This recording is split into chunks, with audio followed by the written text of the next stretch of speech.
Welcome back, Guardians, to the Idaho Vanguard podcast as part of Idaho 5051 with your host, Sonia, Hello. Lotus, What's up? and I'm Pine. We are once again bringing you journalism against tyranny, talking about Idaho and national politics, helping break down the headlines and the bylines so you can understand what is happening in our communities, our state, and our country without panic or overwhelm. We invite you to subscribe to our Substack to help grow the resistance and independent media in Idaho, as well as our YouTube. Today, we are talking about the Supreme Court ruling on the Voting Rights Act and the fantasy that we live in a post racial society. All right. What do you two know about the Voting Rights Act in America right off the top of your heads? I mean, it was like 1965. Yes. Signed by Lyndon B. Johnson. Yes, I know that, and I know there were several adjustments or amendments made to voting rights over like what 120 years. So in 1965, the Voting Rights Act was signed by Lyndon B. Johnson as kind of the culmination of the last, like, basically since Reconstruction in the South, right? Since the end of the Civil War. And it was designed to expand voting rights and to override the Jim Crow laws that existed, particularly in the South, to keep Black voters in particular from being able to vote. It was predicated on the notion, of course, of like the 19th Amendment, et cetera, but it was designed to expand the 14th and the 15th Amendments were the two arguments that were used to put the Voting Rights Act into place. 14th Amendment being citizenship is guaranteed by being born on U.S. soil, and the 15th was that all citizens um, have a right to vote. Yeah, and All citizens. But that I didn't include women for like another Yeah, however well, long. wait, no, 1965. the voting it didn't. So the 15th Amendment wasn't originally did not include women, right? They ended up having to pass the 19th Amendment Mm-hmm. to include women, and that was because that for many, many, many generations, the Constitution was viewed to have only applied to men. And at Like first it was only landowning, yeah, right? well, at first it was only landowning white men, right? Educated.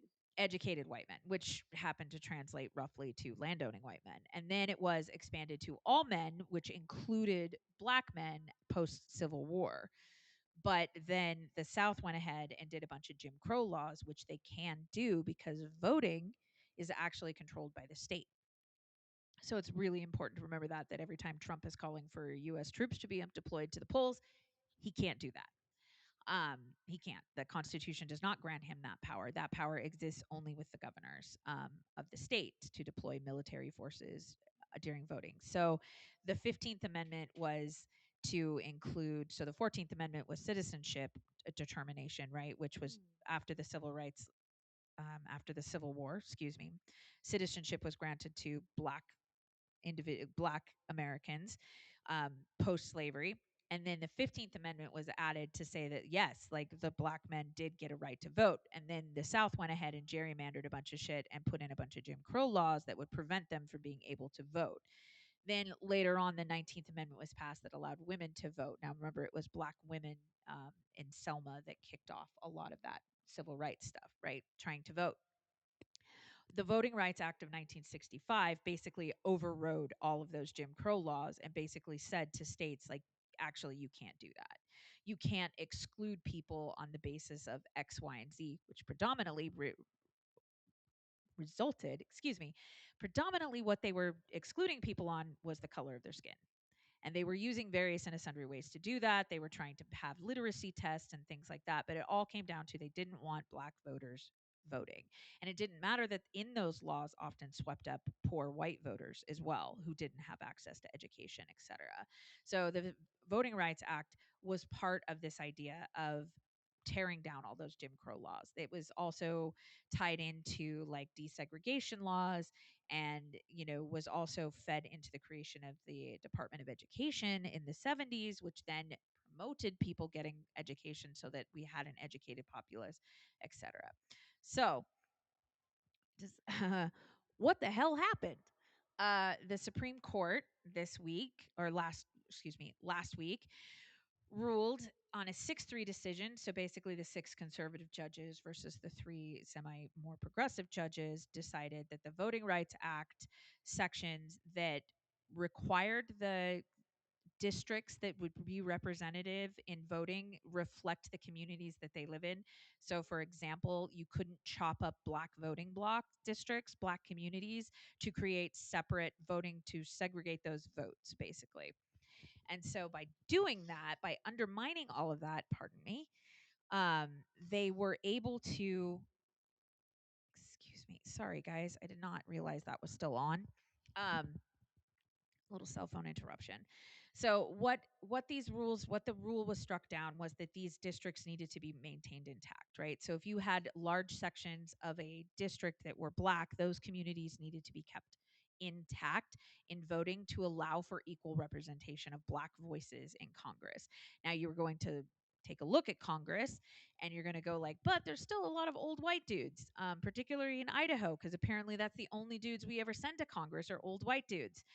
Um, that is true. But in places like Louisiana, which was the state that challenged this ruling, there is a 25% of the population. So 1/4 of that population is black. And now they are going to be gerrymandering those districts so that those black votes get completely erased. So there will be no black voice representation in Congress. That's a problem because it's predicated on this idea that we are a post-racial society and that we shouldn't be concerned about keeping black communities together. We are not a post-racial society. I don't know. We're not. Right. Yeah. Not even close. We have to deal with the fact that all of that history and a lot of current. I mean, we saw what happened at Hetero Awesome Fest back last spring. Yes.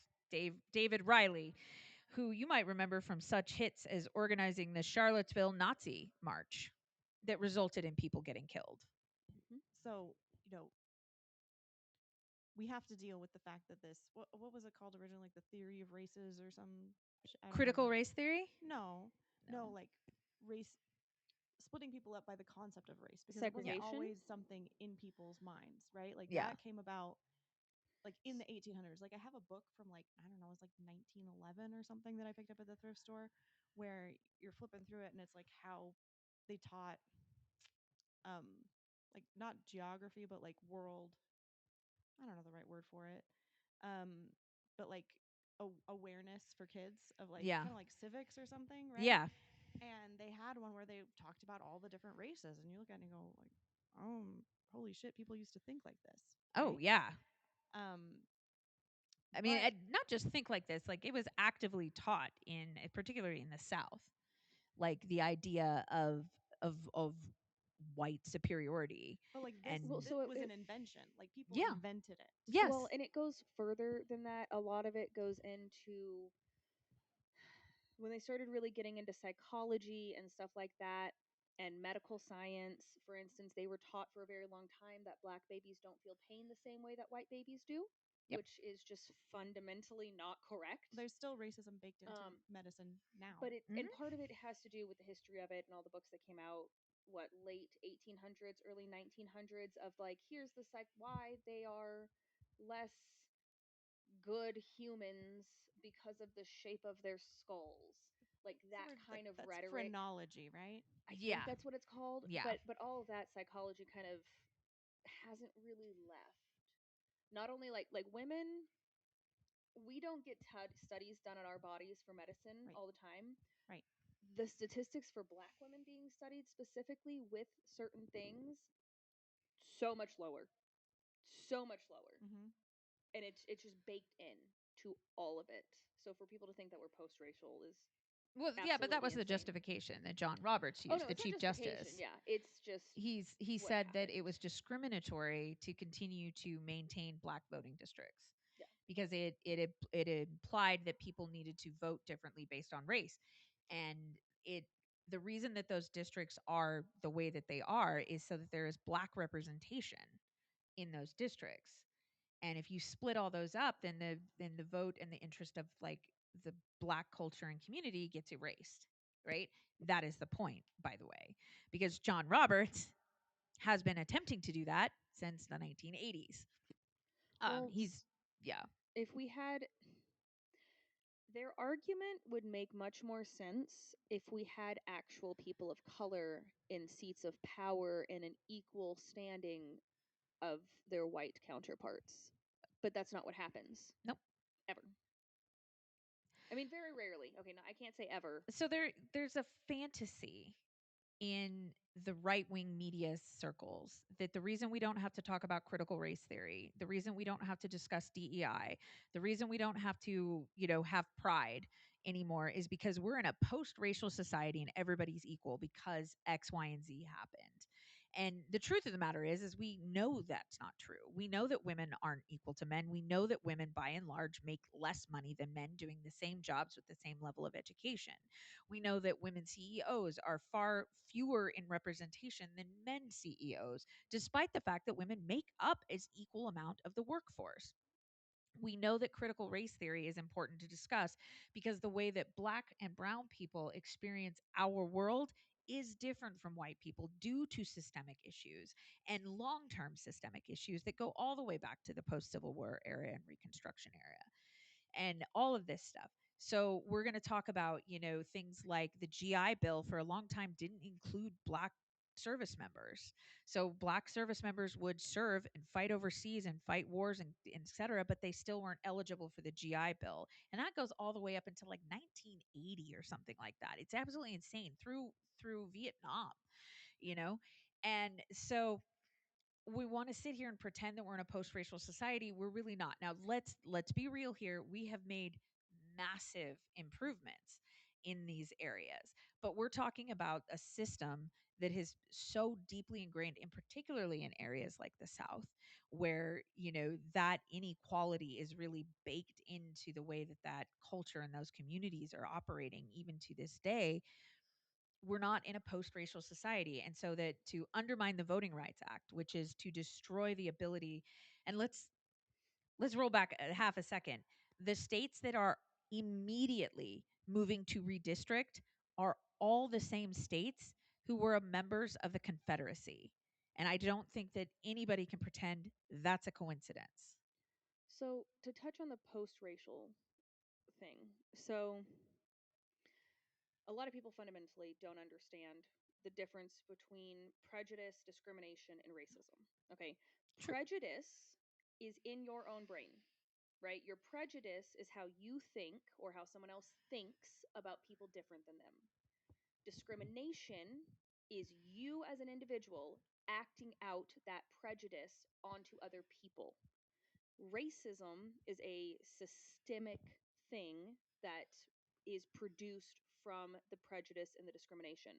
So if they are trying to state that we are post racial in the fact that we do not have race based laws, nah, still not quite arguable as there. Minneapolis would But like a word. yes, exactly. My point exactly.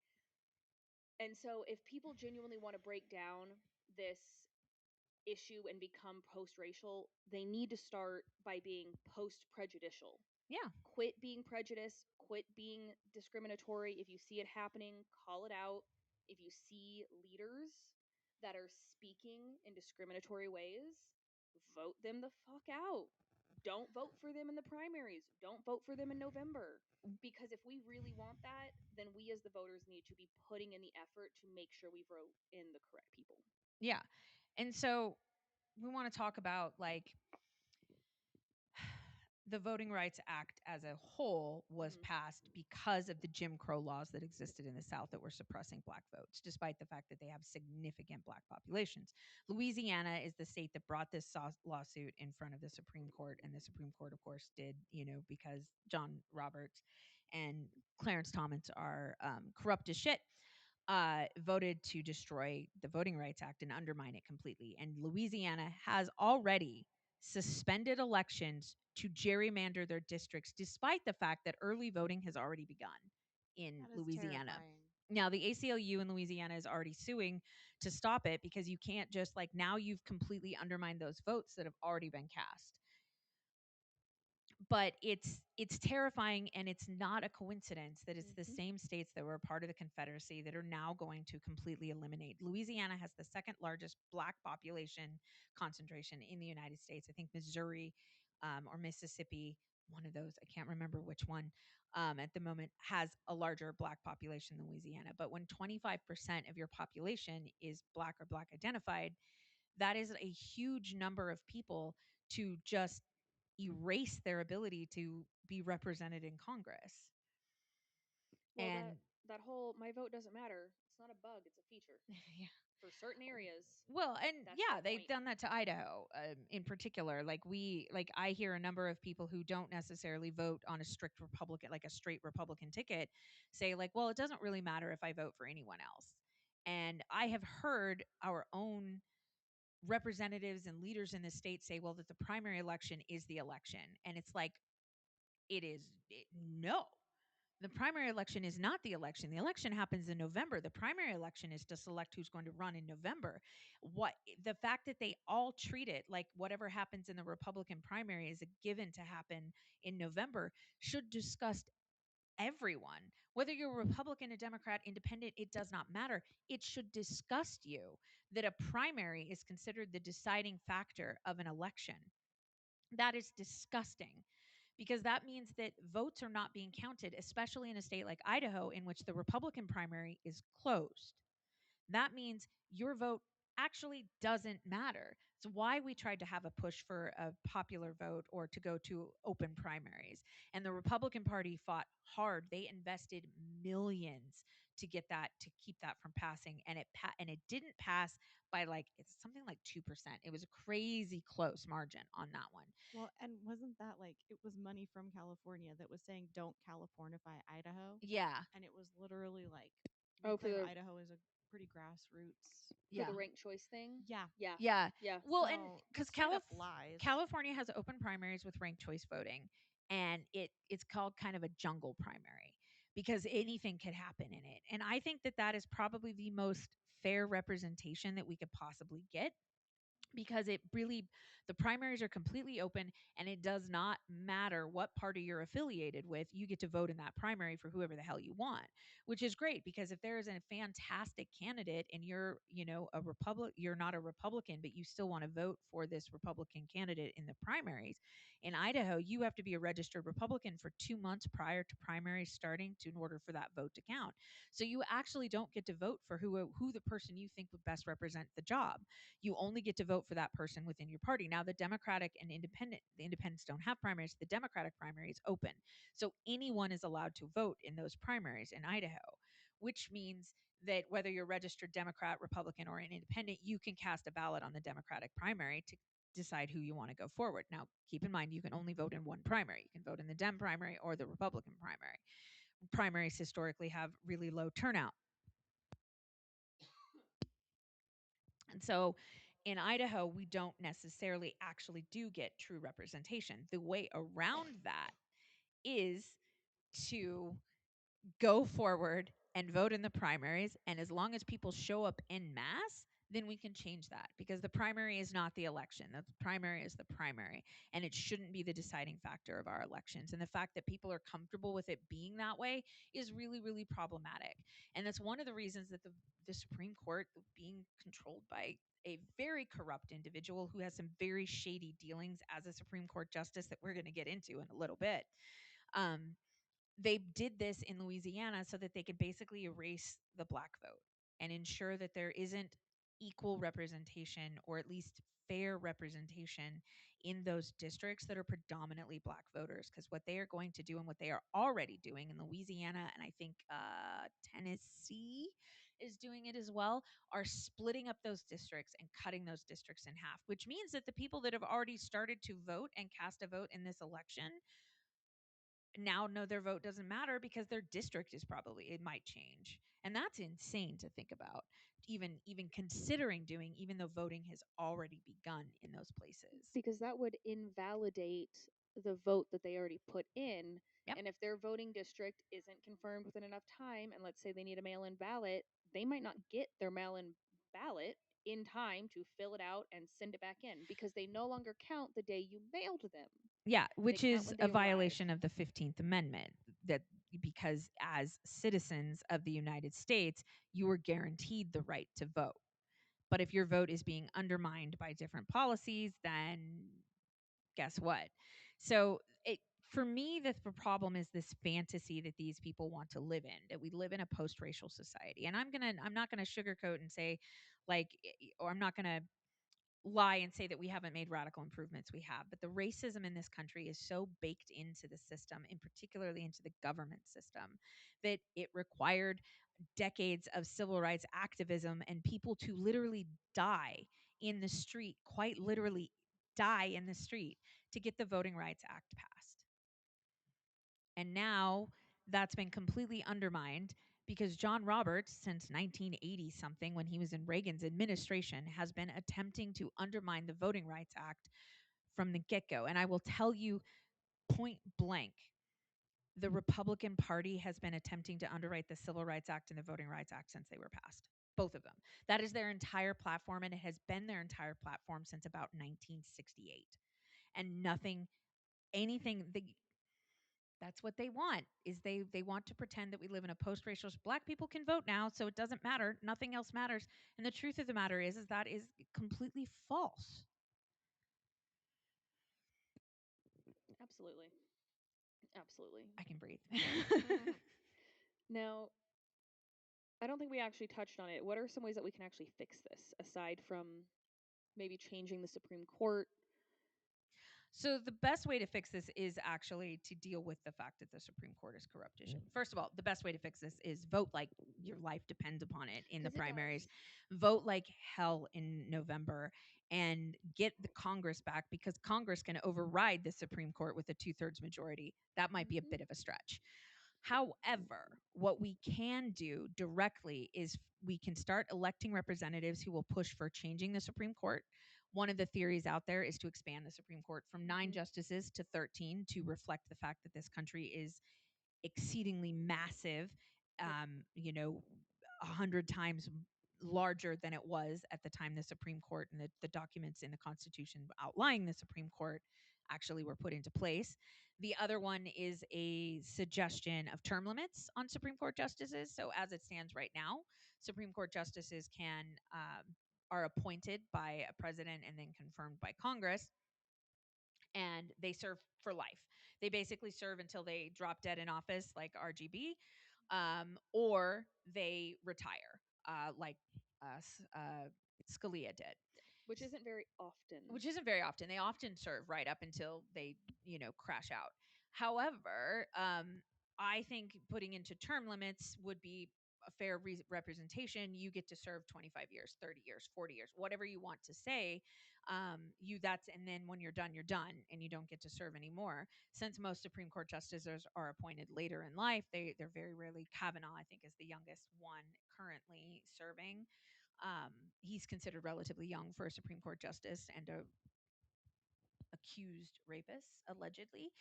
Um, what ends up happening with term limits, if you said you get to serve 25 years, you can all of these other things, and then more judges would be appointed.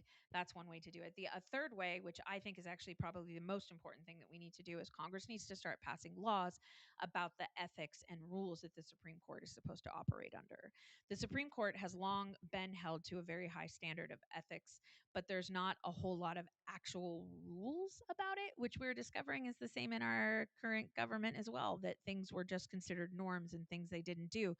And it turns out there are things that they can do to completely undermine the entire thing, particularly when Congress takes a nap. So, if we were to enforce rules and ethics, one of the main arguments for that is the fact that both Justice Thomas and Justice Roberts have been found to be taking inappropriate contributions and donations and vacations from political operatives who have cases in front of the Supreme Court, particularly in the case of Roberts. He has been found that there are multiple cases over the last like 30 years in which the people arguing in front of him were people who he was close with and he had personal ties to.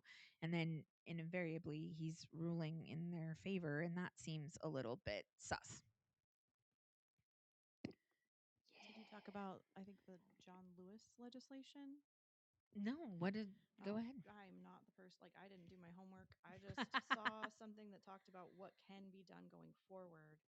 You know, once we Well, make it out of this moment and through some elections and maybe have some distance from the current Congress.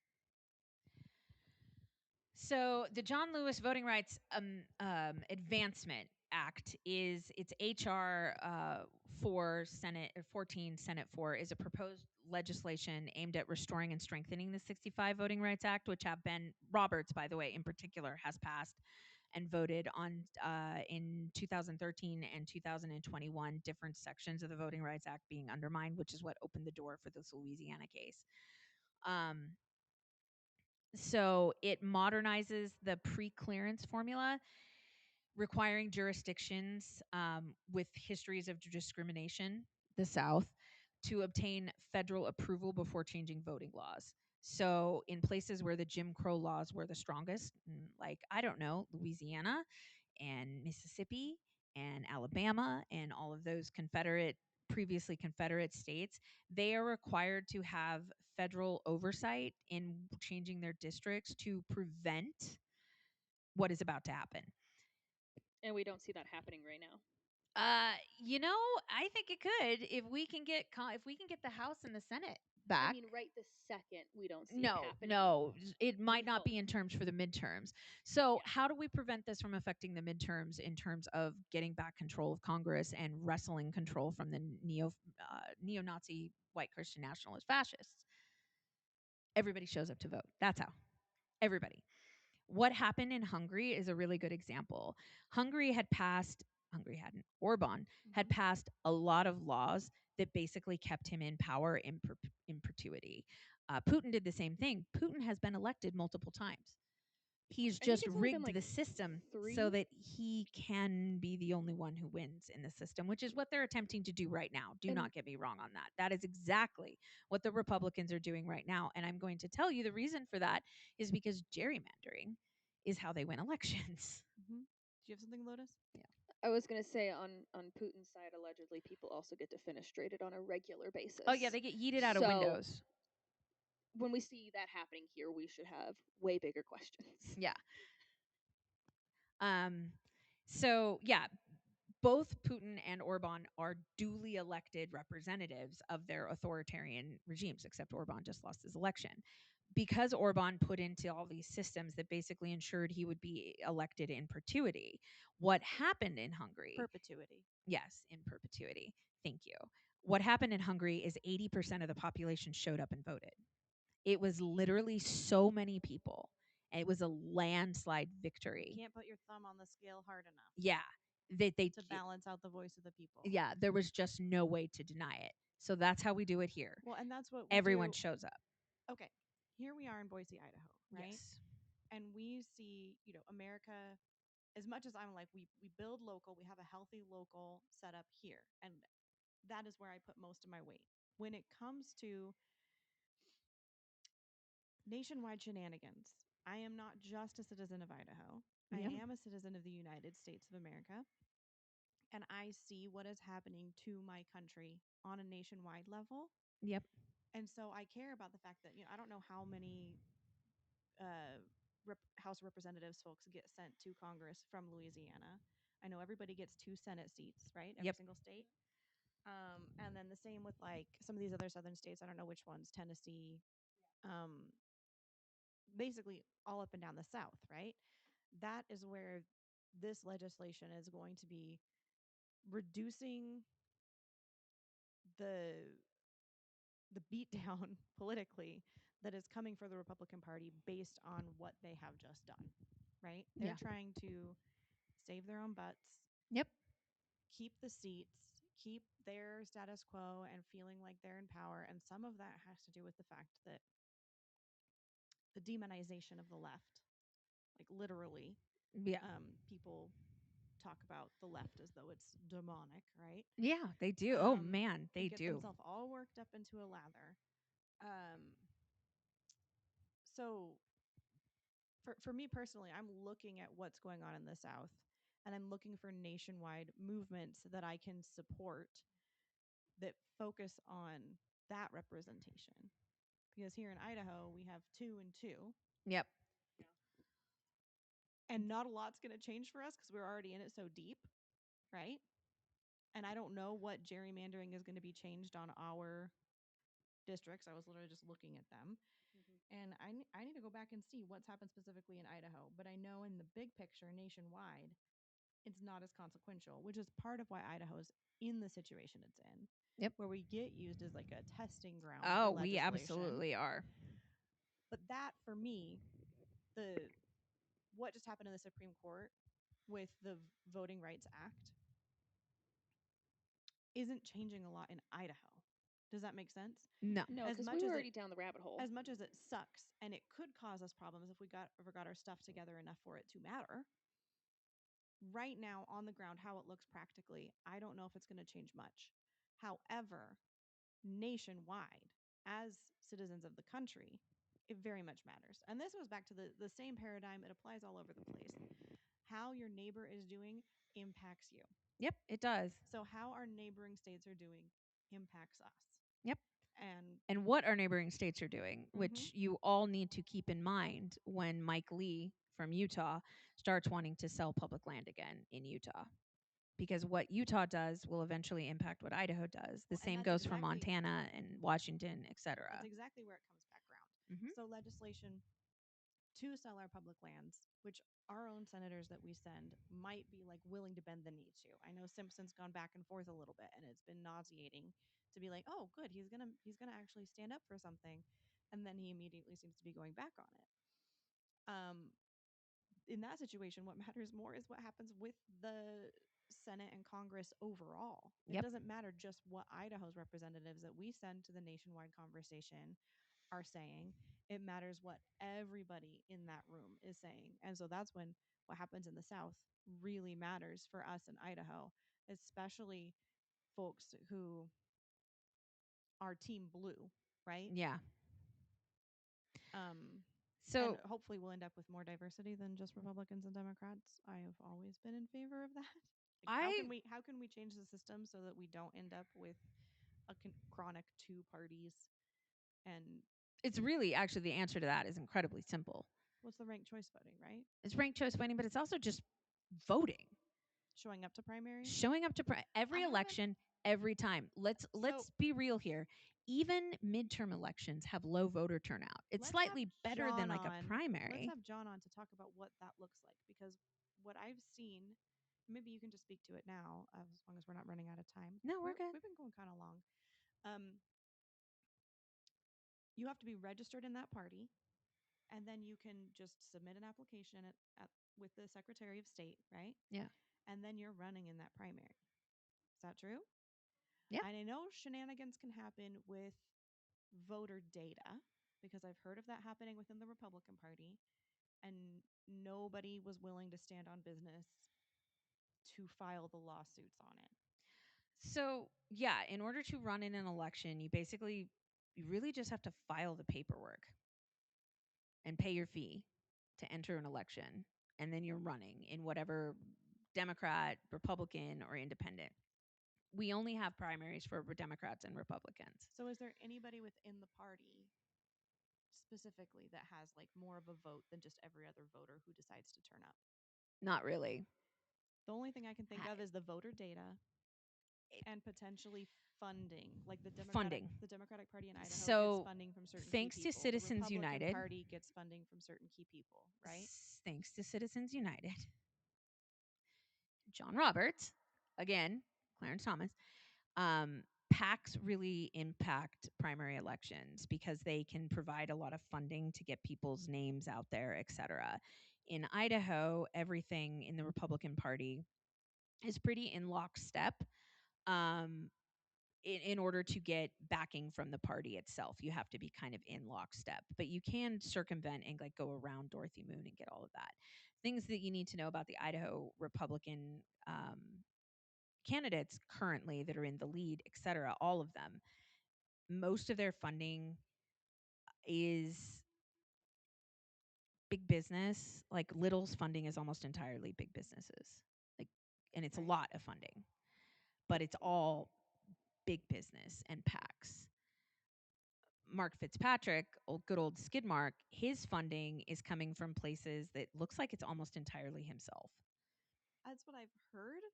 I It's haven't gone. most of it is from I haven't himself. clicked through like the sunshine laws and stuff to see, but I I've have. heard that like half of the money, like 60 grand, came from himself. Yeah, and he's only raised, yeah, and it's not even, that's not even half. That's more like three Which quarters of it. honestly, like, God bless him for funding his own campaign to that much money, especially after like what Hetero Awesome Fest cost him Like 18 80? It was 80. 80. Yeah, it was like 18,000 to do I a cannot bunch of stuff. comprehend how it could be 80,000.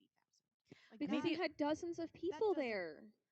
literally it dozens was of people. It was like $1,000 per person that showed up. no, it was because he rented the porta potties, because he rented the park, and we know how much that costs to have like all the vendor insurance for the. Well, It's no, like six we grand. don't know. We start to look into it and go, that's not happening, and then we walk away It's before like we even six get the grand. total. It's like 6 grand to have like vendors in the park, etc. It costs I like know six it's thousand more than we dollars. can afford. Yes, I it's know it's way a more than oh we can never afford. mind amount of money. But it's like $6,000. Well, Undead at one and point not looked only is into it it. more than we can afford, it's more than it's worth it to afford because guess what? We have free speech. Yeah, exactly. We can just show up whenever we want.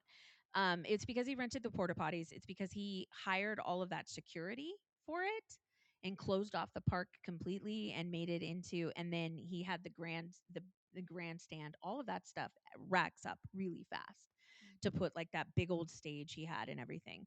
So I mean, rich Californians moving here, of course, but So, I mean, all that to say, people want to buy your vote yep. and people want to disenfranchise other people. That's what we're seeing with this ruling from the Supreme Court that guts the Civil Rights Act, which still exists, but now it's gutted, right? Hmm. Because of the ruling. It took away all of its teeth to actually So, do anything. so all that to say, this the takeaway here is voting matters. They would not be coming for it if it didn't matter. They wouldn't tell you it doesn't matter if it didn't. So even in Idaho, where if you are somebody who is isn't prone to voting on a straight Republican ticket and you're interested in voting for more progressive or more independent voices, your vote does matter in the sense that if we keep abdicating to it doesn't matter, then nothing changes here. If instead we start pushing even our Democratic politicians to be more progressive and more aggressive in the way that they campaign, in the way that they operate in government, when we stop seeding these spaces and we stop trying to just do harm reduction and start thinking more proactively, and if we show up and actually vote in every election every time, basically we stop being allowing people who have special interest and extreme interest and a lot of money to keep putting their finger on the scale, because that's what happens here. Big money, outside big money predominantly, puts its finger on the scale here because Yes. they can manipulate the system to get what they want from it in Idaho. We're nothing but a petri dish for all kinds of terrible legislation and an experiment run by wealthy billionaires like the Wilkes brothers to Well, just strip us of all of our resources I and have a take little advantage. story. I'm just gonna sprinkle it here. I don't think I'll ever share the whole story on the podcast, but I sat next to some people at a local restaurant and they were very clearly like out of state lobbyists Yep. that had come in to push against certain legislation that had been introduced. Um, and they freaking got their way. Yeah. And it was wild to sit next to them in their um, not weather appropriate attire, Yeah. sweating it out in the restaurant where I was like, y'all aren't from around here and you've never been here before. Yeah. And they had their slimy little conversation and talking about, I feel like it was Representative Thomas, that they were like, yeah, we can get her to do blah, blah, blah. And then the legislation didn't pass. And I just blew my mind to Nope. see That's it how it happen. works. The out of state money comes in because us local people are disenfranchised, not because we have anything going against us showing up. We just are too caught up in the whirlwind of daily life and not knowing how to pay attention and like I didn't get a solid government class that taught me how to show up and why, Well, and but it does matter. I think it goes deeper than that. I think the For the wealthy feel genuinely entitled Yes. to us, our products, and our votes. And Our I think labor, that you mean? Is they, that what you mean when you yeah, Yeah. say yeah, products? what we produce, whether that's at work or in our personal time, they feel entitled to come in wherever they want, use their money, and say, "Here you go, plebs, do as I wish." yeah. That's What I will say is that that is not a unique story. No. And So, first step, run for office. You would be surprised the backgrounds of a lot of the folks here in Idaho that run for office and show up to the legislature. okay, so like let's not sugarcoat this. Uh, Most of them are not qualified. Like they have no relevant degree, they have no relevant political experience prior to getting Well, the involved. let me person say it this currently running way. for coroner has no medical history, by the way.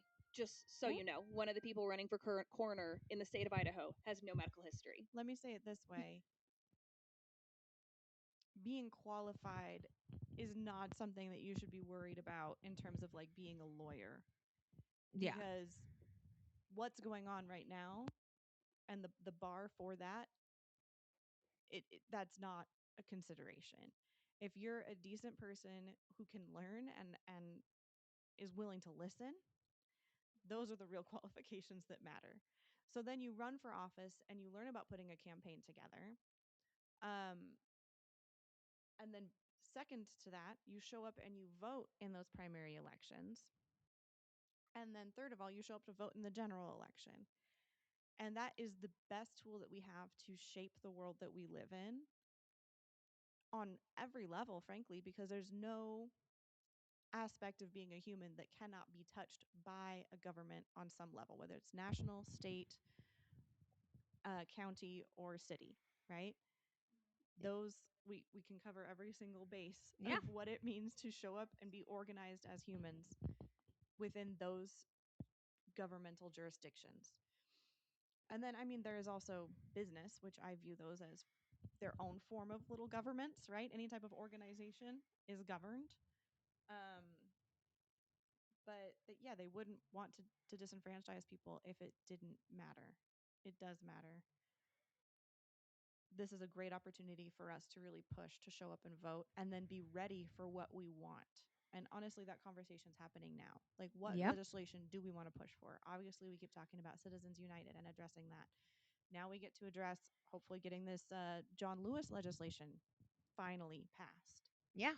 That would be on the ticket of what kind of thing we might push for to come together and patch up the foundation of our democratic republic to save the republic. Yeah. Is it not working? No, it seems to be, I think. Um yeah, so I know that it sounds trite. It sounds cliche to say you've got to show up and vote, but that is in truth where the power lies at this moment in time. We just keep saying it and we'll keep saying it until after March or after May 19th. And then we'll be saying it again Yeah, up because until November. November's coming up. Yeah. Lotus, what are your thoughts? Yeah, just pay attention to stuff. Pay attention to what's local to you. If I hate to say it, but if you don't give a damn about the big federal elections, at the very least, vote for your local ones because those do definitely No, impact you. you're going to care about your I federal know. election. You're going I'm to care just, about your local you elections. should. You're going to care about all of your elections. And if you are confused, I am not Well, asking for perfectionism. I am asking yes. for engagement on whatever level people can do. And if your level of engagement is purely local, I will take what I can get. And honestly, I do think that makes a lot of sense, Lotus. If you can only pay attention to one thing, local make it is the more local important. races. Yes. But here's the thing. That's why we're here, actually, is because we want to make sure that that information is getting to you, that you understand it, and that you feel confident and informed when you vote. So none of this, I don't believe in voting a straight Republican, a straight Dem, a straight independent ticket. I don't believe in those things because those things are harmful to our critical thinking and our engagement. But it is a lot. But there's our podcast, which you can listen to on your drive to work in the morning or while you're doing the dishes. I don't really care. I'm not, there's podcasts across the country that will break all this stuff down for you and help you stay informed. And I know that it's tiring, and I'm sorry that it's tiring. I'm sorry that we live in a world that doesn't prioritize this as a part of taking care of our country and our democracy. But the truth of the matter is that that begins with showing up at the polls. That's where it begins. It does not end there, because as soon as people are elected that are better and stronger into office and willing to stand on their business, then we have to continue pushing for things for them to do and for things for them to change. And the real kicker is that you don't actually have to be a politician to introduce legislation. You can just write stuff, I which just we will be doing, I just by the realized way, I just next fall. right? I just well, and I just had an aha moment because what I feel like our society needs, we have voting Tuesday, right? And it Yeah. might be some other word for it, some type of Tuesday, I forget. That happens in November, but we need something that's maybe like 1 month ahead of time, and it can be like Stump Speech Sunday or something like that, that we've just all culturally agreed is the day that we set aside to have those conversations. The day that we set aside to say, like, what newspaper, like, what did the Idaho Statesman have to say? What did, what's the name? I ran across an organization out in Idaho Falls that was like having gubernatorial debates, Mm-hmm. and like, come around to October, it's the day that people are talking about it. It's the day that it's trending on social media, just like voting results are trending in November. Like, we need to make intentional space as a culture Yeah. to have these conversations, because otherwise it's the people who show up to influence it from out of state who feel entitled to do it, and then everybody else who's being more accommodating and just living their life, it is never put in front of them. Mhm. Yep. Well, I think what we should do first is have voting day be an actual holiday, like a bank holiday, Mm-hmm. where everyone has the day off and it is Yes, understood that absolutely. you're not going to have to go at 5:15 and hope that the line is short enough to be able to vote before the end of the time. Yep. So if It you should just be a are holiday. in line to vote ahead of polls closing, they still have to let you vote. Just as an FYI. They I was gonna do. say. They Yeah, do, but but you have to be in imagine, line. but then you still have to stay. And what if the line doesn't get down until 10 o'clock? Right? Right. And you How have to late are work you the gonna next be out morning. there? So I many people I leave. want to be more sympathetic than I'm going to sound in this moment. So I need you listeners to bear with me in this moment. But this, particularly currently and going forward, voting is too damn important for you to be too tired to do it. That's why we have mail in voting. That's why we have early voting. I have gone to the polls for early voting in like every election because there's never anyone there. Well, and I know But you're not again, saying that, Pie. You're not fixing saying the that out of bug. a sense of entitlement. You're saying No. that because you're going to be the one showing up with snacks and water and a chair Yeah. for the people that are waiting it I'm out. going to be Well, there. But it is because it is so important that we literally have got to stop thinking of it as this like chore and think of it not only as a privilege, but as a God given right. These people in this state will stand on their business about the Second Amendment until cows come home, but they will not stand on their business about the 14th or the 15th Amendment. And that is insane to me because it matters too much to be too tired to do it. It just matters too much. We are in this predicament because, and God knows I have been there in the past. I have, where I'm just like, I'm too tired to do this today. We cannot. We well, cannot. It is not the dishes that we can put off till tomorrow. It is a thing we have got to make time and space for. And even if you are tired, write a letter to Idaho 5051 because we will be there with the snacks. Okay. We will come and we will give you caffeine and we will give you an energy drink and we will give you a granola bar and a pudding cup or whatever it is that you need to stick it out. But make it a priority. It is not a thing that you get to just be like, oh, I've got to go vote again. It is a privilege to be able to vote. Look at all of the countries around this world that do not have that privilege and what kind of state they're in. And if we continue to abdicate that right and just go, I'll catch the next one or I'll catch the presidential election, like that's the most important thing, we will continue to be in this place or worse places. Because if the second you stop defending democracy with your vote and taking care of democracy and paying attention to democracy, we land right where we are, in which people's votes are being taken from them by the Louisiana governor's office. He's literally taking people who have already committed to early voting or mail in voting and already done it, and he's erasing their vote. Right, Lotus, did you? Hence my point of just making it a day off.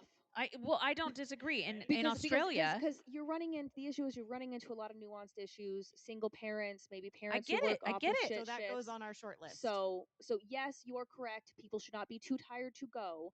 But long-term solution, what I would love to do is to put in state legislation, possibly national legislation, of making major voting days national bank holidays so that people can go do that. So they can get 3 hours off during their working day to go vote. So they don't have to worry about where their kids are or whomever they need to That worry could about. backfire, but I think we need to figure out a way to do it. Treat it like jury duty, right? You can't tell It an employee technically is. no. You can't, but you can't tell an I'm just employee thinking. no So for I'm going to jury duty, overthinking right? this. We need to do something about it. Technically, That's all. But I'm thinking like technically, your employer is required by law to give you time off to go vote. This is Idaho, and we have a right to work state, and nobody has the Nope, no, gumption. it is a federal law. Yes, It's a federal law. but They the have to give you the likelihood, time. the likelihood that someone will be able to go and fight that Well, they is don't a have to little give it to you harder. paid, is the thing. Yeah. we'll have to hash out what legislation we want to write Yes. based on the data that's available about Yes. things like, Black Friday being a day that everybody has off. Well, it turns into the people that have the banking holidays off going out and doing all the shopping, Mm-hmm. and then everybody else is having to work extra long hours, right? Yes. So that's a situation we don't want to create. Here, But and Australia. I understand from a legal standpoint, like lawsuits could be filed based on you Yeah, didn't let no, me go vote. However, the person who files that lawsuit is going to need to be able to pay their bills in the exactly. meanwhile. And they That also need is 10 that's times the more rub. time to run that legislate or that So lawsuit. Australia actually has compulsory voting. You are required by law to vote, and they will I don't know what they do if you don't.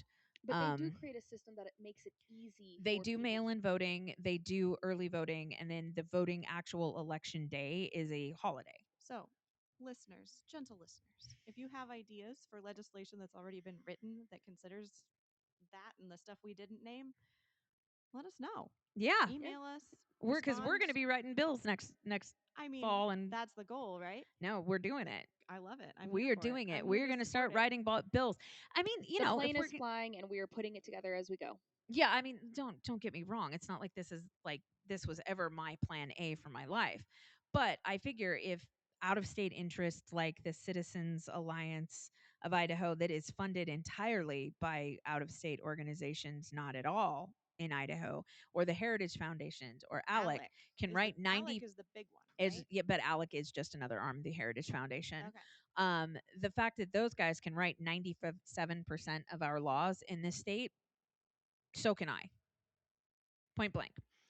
So can Pine. So can I. He can do it. So can you, for that matter. If you've got a good idea, bring it to us. If Y'all, you don't want to do it, we'll take care of it. There's literally a room in the Idaho State Courthouse dedicated with, full-time librarians to to supporting our senators to write legislation. Yeah. They don't use it. I've never seen one in there. No, because in the they don't handful write of the times bills. I've been in. However, they could, which means that when you run and you win, you can.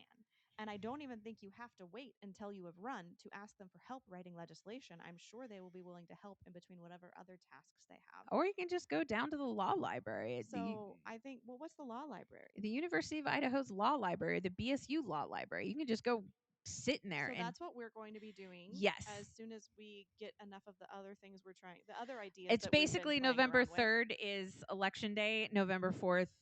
That's when you want to start doing that? Yeah, we start writing legislation. And we get a few things written ahead of January. Ahead right? of January when they come back. Whatever you get in January, that's when the rubber meets the road. Yep. So yeah. All right, guys, we've got a couple of upcoming things happening in the next week or two. We have on May 9th at Reed Merrill Park at 5 p.m. a meet and greet with Michael Fitzgerald and Kelsey Marie Warner, who are both running for Ada County Commission. commissioner, which is a really important seat, by the way. I know that nobody seems to know what the commissioner does, but in our experiences dealing with this and like learning all about politics as we go, because none of us come from a political background, is that the Ada County Commissioner helps with housing costs, helps with our jails and how our jails run and operate, helps provide funding for our state police and a lot of other things, as well as being a part of figuring out roads and how what subdivisions are going to go where and what land is available to sell from the county to where and what is going to be turned into trails instead of subdivisions. All of that is really important work in terms of our city and our housing infrastructure. So that meet and greet is May 9th at 5 p.m. at Reed Merrill Park in Eagle, Idaho. And you should go ahead and check those people out. We are going to be doing a grill for the people at the end of the month on Memorial Day, in which we are inviting our community to join us for free burgers and hot dogs at a park in Meridian and meet some legislators who are running for office in Meridian, as well as meet Idaho 5051 leadership as we sit and we talk and we get to know one another and we build democracy going forward in Idaho that is representative of all Idahoans and not just special interests or especially out of state special interests. Okay. And that's all the time we have for this episode, Guardians. If you want to get more involved in protecting our democracy, you can find more information at idaho5051.com. You can subscribe to us on Substack at Idaho5051 and YouTube at the Idaho Vanguard to help grow the resistance. Remember to build your communities and keep the lives and families destroyed by ICE in your thoughts as we keep battling the scourge of creeping fascism side by side. Stay informed, Guardians. We'll see you out there.